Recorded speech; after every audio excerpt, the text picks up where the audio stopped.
Bab 26. Apabila Afonso yang Agung selesai menyiapkan segala keperluan untuk menyerang semula Bandar Melaka, beliau mendengar bahawa terdapat sesetengah kapten yang berkata, bukanlah keinginan Raja Manuel untuk menakluki Melaka atau membina kubu pertahanan di situ.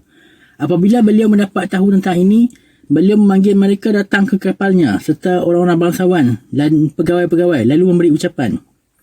Tuan-tuan tentu ingat bahawa apabila dipersetujui agar kita menyerang Bandar Melaka, kita juga telah menetapkan bahawa kita akan membina sebuah kubu pertahanan di sini. Sebab kita memikirkan ia perlu. Ini kerana setelah bandar itu berjaya ditaluki, saya tidak berniat untuk mengganggu dan ini hanya disebabkan permintaan anda.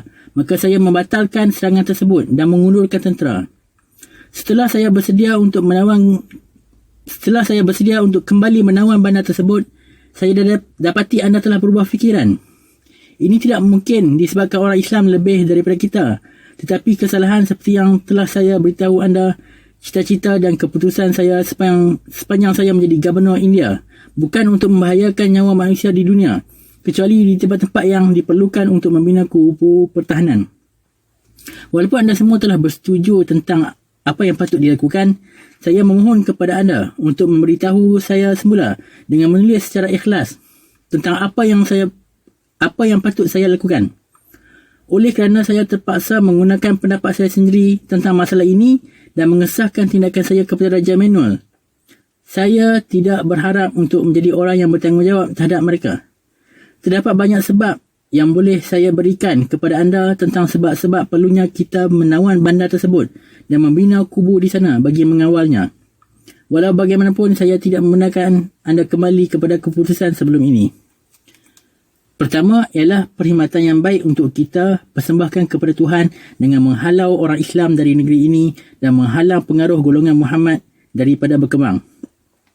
Saya berharap kepada Tuhan bahawa hasil daripada apa yang kita lakukan, orang Islam akan terhapus dari India sama sekali. Ini kerana kebanyakan dari mereka hidup dengan perdagangan negeri ini dan seterusnya menjadi berkuasa, kaya dan berpengaruh serta menjadi pemilik harta benda yang bernilai.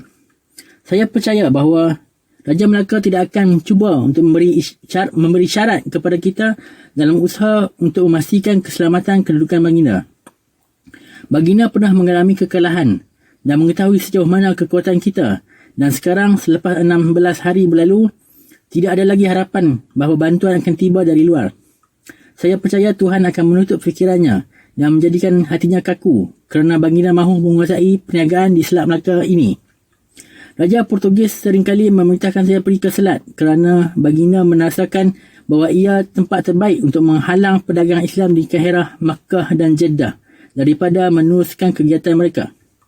Untuk melaksanakan tugas raja ini, maka kita berada di sini dengan melalui Melaka.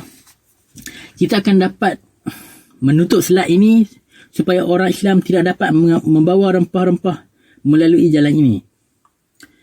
Sebab yang lain ialah khidmat yang baik yang perlu kita lakukan untuk Raja Manuel bagi mendapatkan bandar ini yang merupakan sumber segala rempah dan ubatan dan kapal-kapal orang Islam pada setiap tahun melalui selat ini tanpa dapat kita halang mereka.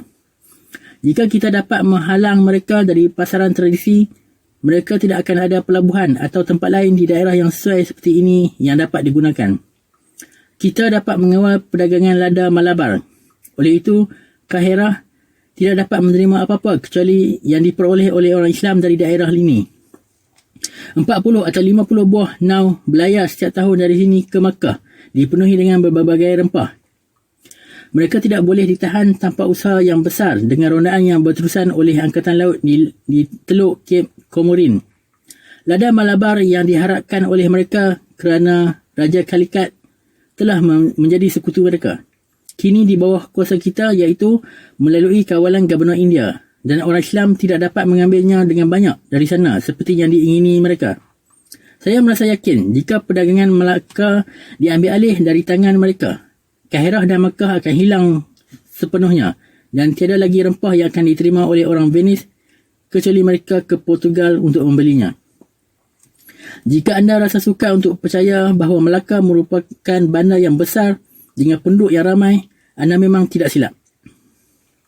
Apabila bandar ini berjaya ditaluki, semua kerajaan lain akan menjadi kecil sehingga raja tidak mempunyai sumber untuk menyokongnya.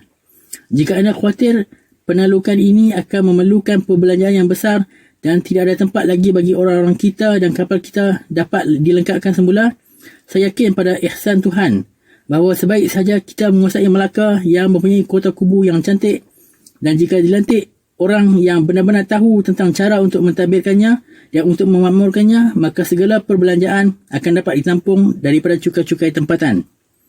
Apabila pedagang-pedagang yang datang ke Melaka dan yang biasa hidup di bawah kekejaman orang Melayu menikmati keadilan dan kejujuran kita, membuat polisi niaga yang sihat dan mengetahui perintah Raja Manuel, pemerintah kita, semua kapal di sini mesti dilayan dengan baik.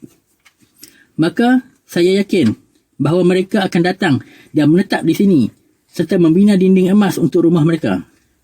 Semua perkara yang saya cadangkan kepada anda disimpulkan dalam satu perkara utama, iaitu kita akan membina kubu pertahanan di Bandar Melaka dan negeri ini akan ditadbirkan oleh orang Portugis dan Raja Manuel diakui sebagai raja sebenar. Oleh itu saya memohon semua supaya menimbangkan perusahaan yang ada di tangan anda dan tidak membiarkannya lenyap. Apabila Afonso selesai dengan ucapannya seperti yang saya rakamkan, ahli majlis memberikan pendapat yang berbeza-beza. Setengahnya bersetuju dan yang lain menentang. Hasil perbincangan mereka ialah bahawa perkumpulan majoriti mengulangi keyakinan mereka, iaitu bahawa menjadi tanggungjawab mereka kepada raja untuk menakluk Melaka, menghalau orang Islam dan membina kubu. Yang selebihnya berpegang kepada pendapat yang berlainan.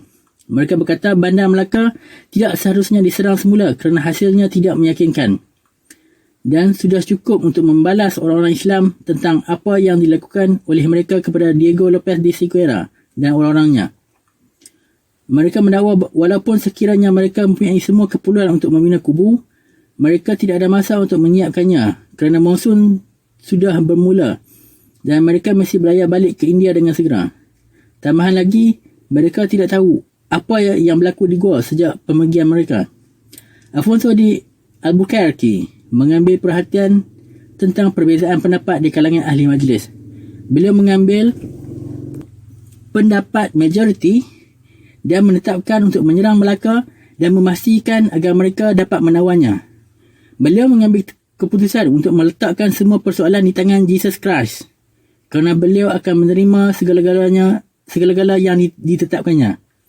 Beliau memerintahkan setiap usahanya untuk merangka perjanjian yang ditandatangani olehnya dan semua kapten, bangsawan dan pahlawan yang hadir.